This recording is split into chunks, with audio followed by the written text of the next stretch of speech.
अगर आज हम आदिवासी दिवस मना रहे हैं तो यह जान लें कि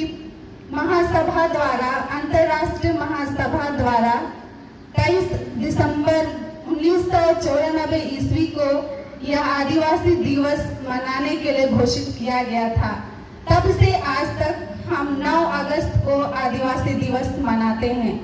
आदिवासी दिवस मनाने का यह मुख्य उद्देश्य है कि हम आदिवासियों के हितों की रक्षा के लिए अपना जो जागरूकता होनी चाहिए उसे बनाए रखते हैं और दूसरे को प्रेरित करते हैं कि हम हमारा अधिकार, हमारी अस्तित्व को कैसे रख सकते हैं। दूसरों की विरोधियों के प्रति हम अपना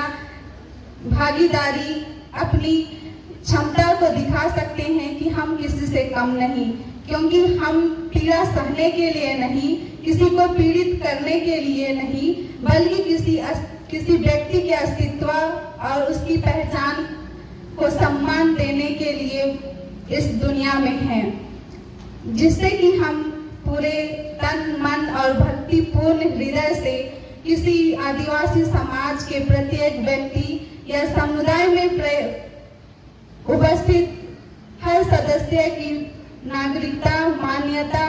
या उसके अस्तित्व को सम्मान दे पाए। अगर आज हम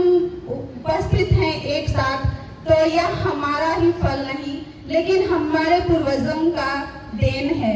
विशेषकर जब अंग्रेज शासकों ने हमारे देश पर कब्जा किया, हमारे वंशजों को प्रताड़ित किया, हमारे पूर्वजों के अधिकारों को छीनना चाहा, हमारे जल जंगल जमीन पर अपने अधिकार बनाने चाहा, तब हमारे पूर्वज ना ही बैठे थे, बल्कि वे अपनी जान की परवाह किए बिना दुनिया के सामने आए तथा अपनी एकता की पहचान को बनाए रखने के लिए आगे बढ़े। यहाँ तक कि हमारे इस वन जंगल जमीन को बचाने के लिए वीर योद्धा थे बिरसा मुंडा, सिद्धू कान्हू, तिलका माझी, वीर तेलेंगा खड़िया, नीलंबर पीताम्बर जैसे नेता, जिन्होंने हमारे आदिवासियों के हितों की रक्षा के लिए संघर्ष किया। ना ही उन्होंने अपना परिवार, अपना समाज छोड़ा, बल्कि पूरे समाज को अपना जीवन दिया कि हमारा आदिवासी समाज अब भी जीवित है, तथा उन्होंने इसलिए अपना जीवन दे दिया तो हमारा आदिवासी समाज उसे एक नायक के रूप में मानता है। और आज भी बिरसा मुंडा को हम आदिवासी आदर भक्ति दिखाने हेतु भगवान का नाम देते हैं, अतः पुकारते हैं कि बिरसा मुंडा हम आदिवासियों का भगवान है। तथा आज हम युवाओं को ना ही बैठे रहना है, ना ही किसी को पीछे मुड़ के देखना है, ना ही बदलते इस परिवेश को पीछे छोड़ जाना है, बल्कि आगे बढ़ने के लिए हमारा कदम हमेशा हमें आगे रखना है। हम ना केवल अकेले रह सकते हैं, बल्कि इस समाज को आगे बढ़ाने के लिए हम एकजुट होकर कदम से कदम मिलाकर आगे बढ़ सकते हैं, क्योंकि एकता ही हमारा एक अहम हथियार है, जिससे हम आदिवासी अपना अधिकार, अपने हितों, अपनी संस्कृति, भूमि, पहचान और हमारी अस्तित्व को बनाए रखते हैं। आज आदिवासी युवाओं को मैं यह संदेश देना चाहती हूँ कि हम आदिवासी समाज ना ही पूर्वजों की तरह व्यवहार कर सकते हैं, लड़ सकते हैं, लेकिन हाँ, आज हम एक आदिवासी नागरिक होने के नाते देश में बदलते परिवेश को समझकर आज के इस देश को आगे बढ़ाने के लिए हम अपना भरपूर योगदान दे सकते हैं। अपने परिवारों के साथ साथ अपने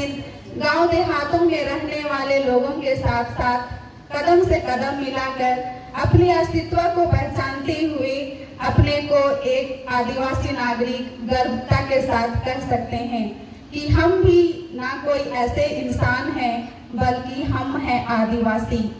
और आदिवासी लोग वे थे जो जंगल पर निर्भर थे। जैसे कि पहले हमारे पूर्वजों के पास नौकरियां या कुछ ऐसे चीजें नहीं थी कि वे अपनी जीविका की निर्वाह कर सकें, लेकिन एक जल जंगल जमीन ही थी जिन्हें वे अपने, और अब भी देखा जाए तो आदिवासी समाज प्रकृति पूजक हैं। उनके अपने वंशज पूर्वज या देव देवताएं हैं जिसे वे अपना भगवान मानते हैं। यहाँ तक कि जंगल को कहा जाए तो जंगल आदिवासियों का साझा बैंक है, उस जंगल में ही हमारा खजाना, हमारे जीने का तौर तरीके और हमारा निर्भर करता है। क्योंकि हम अभी वर्तमान में देखें तो आदिवासी समाज कुछ ही हदों तक आगे नहीं लेकिन बहुत हदों तक आगे बढ़ चुका है। इनके साथ साथ गरीबता की वजह से हम हमारे बच्चों तथा युवाओं को आगे की पढ़ाइयों के लिए भेज नहीं पाते हैं। लेकिन यह नहीं कि हम में दम नहीं है। हम आदिवासी युवा अगर हम हमारे भावनाओं, हमारी अस्तित्व को समझेंगे तो ना ही हम 2 कदम लेकिन सैकड़ों कदम में, हर कदम में अपने भारत देश एवं हमारे आसपास के स्थानों या परिवेश को बदलते मोड़ में आगे बढ़ते देख सकते हैं।